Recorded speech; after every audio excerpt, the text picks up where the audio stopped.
আসসালামু আলাইকুম। আশা করি সবাই ভালো আছেন। আজকে আপনাদের সামনে নতুন একটি ভিডিও নিয়ে হাজির হলাম। আজকে আপনাদেরকে দেখাবো কর্সেট কিভাবে কাটিং ও সেলাই করতে হয়। ভালোভাবে শেখার জন্য ভিডিওটি না টেনে সম্পূর্ণ ভিডিও দেখার অনুরোধ রইল। এখানে আমি প্রায় 5.5 গজের মতো কাপড় নিয়েছি। তার থেকে 2 গজ 2 গিরা কাপড় কেটে নেব প্লাজো কাটিং করার জন্য এবং বাকি কাপড় থেকে উপরের টপসটি তৈরি করব। এখানে কর্সেট তৈরির জন্য কাপড়টিকে 4 ভাঁজে ভাঁজ করে নিয়েছি। এখন উপর থেকে হাফ বডির জন্য 12 ইঞ্চি কাপড় বাদ দিয়ে বাকি কাপড়টুকু এখান থেকে কেটে নিব। উপর থেকে হাফ ইঞ্চি সেলাইয়ের কাপড় বাদ দিয়ে লম্বা নিয়ে নিচ্ছি 45.5 ইঞ্চি। এখান থেকে 44 ইঞ্চি টিকবে। এবার স্কেলের সাহায্যে একটি দাগ টেনে নিচ্ছি। এবার দাগ অনুযায়ী কাপড়টিকে কাটিং করে নিব। এবার কাটিং করা কাপড়টাকে ভাঁজ করে একপাশে রেখে দিব এবং নিচ থেকে যে অবশিষ্ট কাপড়টুকু রয়েছে সেখান থেকে আমরা হাফ বডির অংশটি কাটিং করে নিব। এজন্য বডির মাপ অনুযায়ী কাপড়টিকে পুনরায় 4 ভাঁজে ভাঁজ করে নিয়েছি। এখানে হাফ বডির লম্বা নিব 13 ইঞ্চি, সেলাইয়ের পর 12 ইঞ্চি টিকবে। এবার স্কেলের সাহায্যে একটি দাগ টেনে নিচ্ছি। এবার উপর থেকে 6.5 ইঞ্চিতে পুটের মাপ নিয়ে নিব এবং গলার জন্য নিব 3.25 ইঞ্চি। আর্মহোলের জন্য 7 ইঞ্চিতে মার্কিং করে নিলাম। এখন স্কেলের সাহায্যে দাগ টেনে নিব।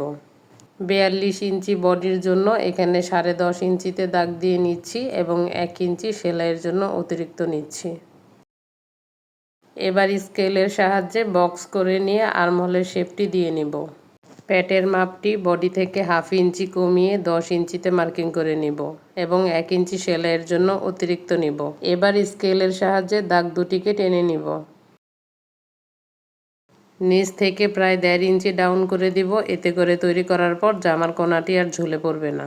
হালকা হাতে ডাউন করা শেপটি দিয়ে নিতে হবে। এবার দাগ অনুযায়ী কাপড়টিকে কাটিং করে নিব। পুট, গলা এবং বডির মার্ক করা জায়গাগুলোতে ছোট ছোট কাট বসিয়ে নিব। বাকি যে কাপড়টুকু রয়েছে সেখান থেকে আমরা হাতা তৈরি করে নিব। এর জন্য কাপড়টিকে পুনরায় 4 ভাঁজ করে নিয়েছি। সেলাই মার্জিনের কাপড় সহ আমরা এখানে হাতার লম্বা নিয়েছি 18.5 ইঞ্চি। আমরা যেহেতু পাফ হাতা তৈরি করব তাই আরও অতিরিক্ত 5 থেকে 6 ইঞ্চি কাপড় বাড়তি নিতে হবে। তাই 5.5 ইঞ্চিতে আরেকটি মার্কিং করে নিচ্ছি। এবার স্কেলের সাহায্যে দাগগুলোকে টেনে নিব। হাতার মেইন যে লম্বার মাপটি ছিল সেখান থেকে 2.5 ইঞ্চি নিচে আরেকটি দাগ দিয়ে নিব। আর্মহোলের জন্য 9.5 ইঞ্চিতে একটি মার্কিং করে নিব এবং 1 ইঞ্চি সেলাইয়ের জন্য অতিরিক্ত নিব। এবার হালকা হাতে আর্মহোলের শেপটি দিয়ে নিব। হাতার মোহরের জন্য 5 ইঞ্চিতে একটি মার্কিং করে নিব এবং সেলাইয়ের জন্য 1 ইঞ্চি অতিরিক্ত নিব। নিচ থেকে 1 ইঞ্চিতে মার্কিং করে দিচ্ছি হাতার মোহরেরটি মুড়িয়ে সেলাই করার জন্য। এবার স্কেলের সাহায্যে দাগটি টেনে নেব।